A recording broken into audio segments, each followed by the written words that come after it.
Hello students, welcome to little explorers. और आज के सेशन में हम बात करेंगे NCERT class 6 science chapter 3 fibre to fabrics, तंतु से वस्त्र तक।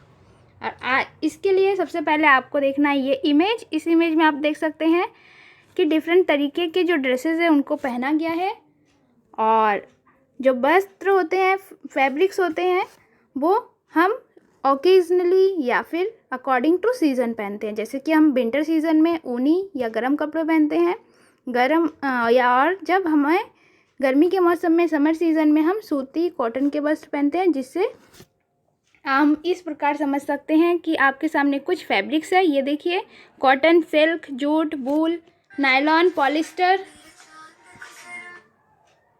अब हम बात करेंगे फाइबर की। फाइबर क्या होता है? तो फाइबर को समझने से पहले आप पहले ये समझिए कि जो वस्त्र होते हैं, कपड़े होते हैं, फैब्रिक जिनको हम बोलते हैं, वो मेनली धागों से या फिर यार्न से बनता है। और जो यार्न होता है वो फाइबर से बनता है। अब ये फाइबर क्या होता है? जब आपने कभी कोशिश की होगी सुई में धागा डालने की, तो जो धागा है आपने देखा होगा कि वो 3-4 पार्ट में डिवाइड हो जाती है। तो जो डिवाइड हुआ पार्ट है, ये देखिए, इसको हम फाइबर्स बोलते हैं या फिर तंतु बोलेंगे।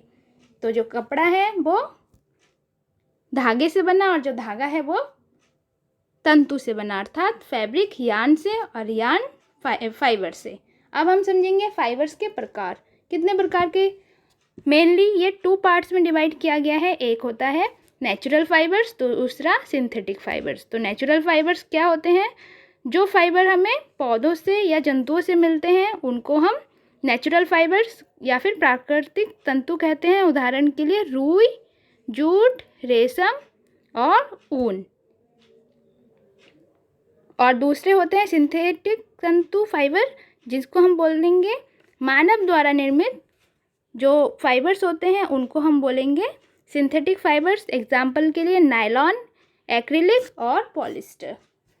अब हम समझेंगे कुछ पादप तंतु, अर्थात कुछ ऐसे फाइबर जो हमें प्लांट से प्राप्त होते हैं। जैसे एग्जाम्पल के लिए रुई या फिर कॉटन। भारत में मेनली महाराष्ट्र, गुजरात, हरियाणा, पंजाब, राजस्थान, तमिलनाडु और मध्य प्रदेश में कॉटन की खेती की जाती है। रुई की खेती के लिए मेनली काली मिट्टी को बहुत अच्छा माना गया है, और इसके लिए उष्ण जलवायु की ज़रूरत होती है।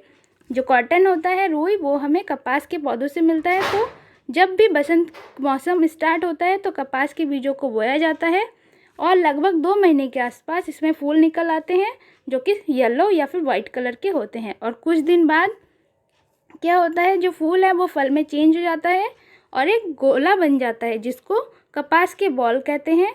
और बाद में क्या होता है, ये फल पकने के बाद ये फूट जाता है और उसमें वाइट कलर का जो कॉटन है वो दिखने लग जाता है। उसके बाद उसको निकाल लिया जाता है खेतों से। आप इस इमेज के थ्रू समझ सकते हैं। अब हम बात करेंगे कपास ओटना। ये आपके सिलेबस के अकॉर्डिंग इम्पॉर्टेंट है, कई बार पूछा गया है। जब हम पौधों से कपास को चुन लेते हैं तो उसमें बीज भरे हुए होते हैं। तो जो कॉटन है उसमें से बीज को अलग करना, रुई में से बीजों को अलग करने का जो प्रोसेस है उसी को हम कपास ओटना कहते हैं। पहले ये काम हाथों से किया जाता था और आजकल मशीनों से किया जाता है। अब हम बात करेंगे जूट की। जूट जो होता है वो पौधे के तने से निकाला जाता है, और जूट की खेती बरसात के मौसम में होती है। जूट के लिए चिकनी मिट्टी को सबसे अच्छा माना गया है, और ये पश्चिम बंगाल, बिहार और असम में भारत में होती है खेती। इन राज्यों में अब जूट का पौधे की लंबाई हम 2.5 मीटर से 3.5 मीटर तक होता है, और 3-4 महीनों में इसमें पीले कलर का फूल आ जाता है। और जब फूल आ जाता है तो फूल के साथ ही इन प्लांटों को काट लिया जाता है नीचे से, और उसके बाद सूखने के लिए छोड़ दिया जाता है, जिससे कि इसके पौधे के जो पत्ते हैं वो, इस प्लांट के जो पत्ते हैं वो निकल जाए। और उसके बाद कुछ दिनों के लिए पानी में छोड़ दिया जाता है, जिससे तने की खाल सड़ जाती है और जूट के तंतु अलग हो जाते हैं। इसके बाद हम जो जूट के तंतु से बोरी, झोला, रस्सी, दरी आदि बनाते हैं। अब हम समझेंगे कताई को। कताई क्या होता है? तो जो हम फाइबर से धागा बनाते हैं, फाइबर से यार्न बनाने का जो प्रोसेस है उसी को हम कताई बोलेंगे।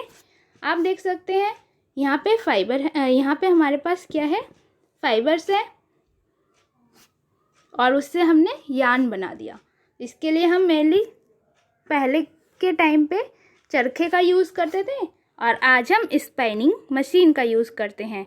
और ये जो प्रोसेस है तंतु से मतलब फाइबर से धागा बनाने का, इसको हम स्पिनिंग कहते हैं। अब आप समझ चुके हैं। मेनली इसको 3 स्टेज में किया जाता है। सबसे पहले कपास को फैलाया जाता है, साफ़ किया जाता है। उसके बाद साफ़ रुई को मशीन में डाल देते हैं और मशीन में रुई को धुना जाता है और तंतुओं को सीधा किया जाता है, मतलब फाइबर को सीधा कर देते हैं। उसके बाद ये एक रस्सी जैसी संरचना में बदल जाता है और फिर इसको स्पिनिंग मशीन में धागा बनाते हैं और उसके बाद चरखे से इन धागों को काट सकते हैं। अब हम बात करेंगे मेनली धागे से वस्त्र बनाने के तरीकों पे। अब कपड़े बुनाई के 2 तरीके होते हैं। अंग्रेजी में इसे वीविंग और नीटिंग कहते हैं, लेकिन हिंदी में दोनों को ही बुनाई ही कहा जाता है। तो अभी हम समझेंगे क्या होता है। देखिए, एक होता है वीविंग, एक होता है नीटिंग। तो वीविंग में क्या होता है, हिंदी में तो हम दोनों को ही बुनाई बोलेंगे, लेकिन दोनों के प्रोसेस में अंतर है। जब वीविंग होता है तब हम 2 प्रकार के अलग अलग धागों से हम किसी एक कपड़े का, एक फैब्रिक का निर्माण करते हैं। इसमें आप देख सकते हैं धागों के 2 सेट को आपस में व्यवस्थित करके वस्त्र बनाया गया है। इसमें ग्रीन और रेड कलर का अलग अलग यार्न का यूज़ करके बनाया गया है। इसको हम क्या कहेंगे, बुनाई वीविंग।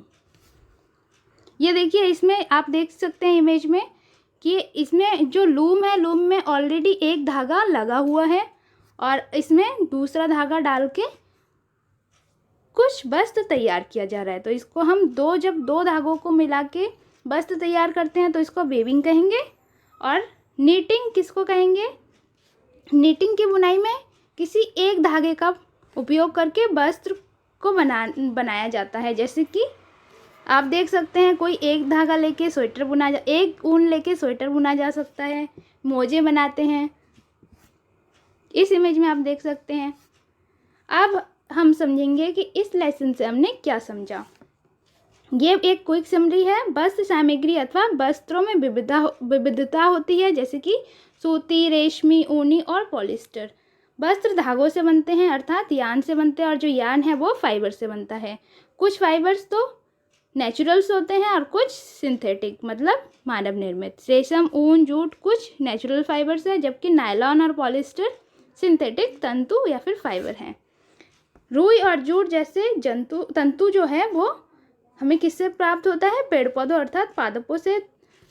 फाइबर से यार्न बनाने की प्रक्रिया को क्या बोलते हैं, कताई कहते हैं। तागों की बुनाई 2 प्रकार से की जाती है। अभी हमने समझा कि बुनाई को हिंदी में तो बुनाई ही बोला जाएगा और इंग्लिश में हम वीविंग और नीटिंग बोलते हैं।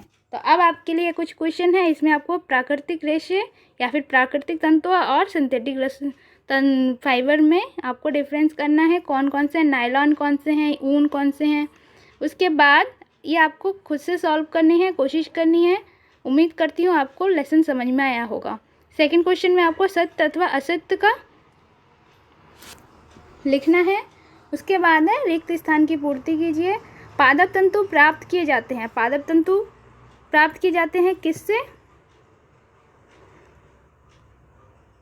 और उसके बाद जांतव तंतु। ये आपको एग्जाम्पल लिखने हैं यहाँ पे। उसके बाद बाकी नीचे के क्वेश्चन आपको सॉल्व करने हैं। और अंत में thank you so much for watching. Do like, share and subscribe. अगर आपको कुछ सुझाव या सजेशन देना है तो कमेंट बॉक्स पे आप कमेंट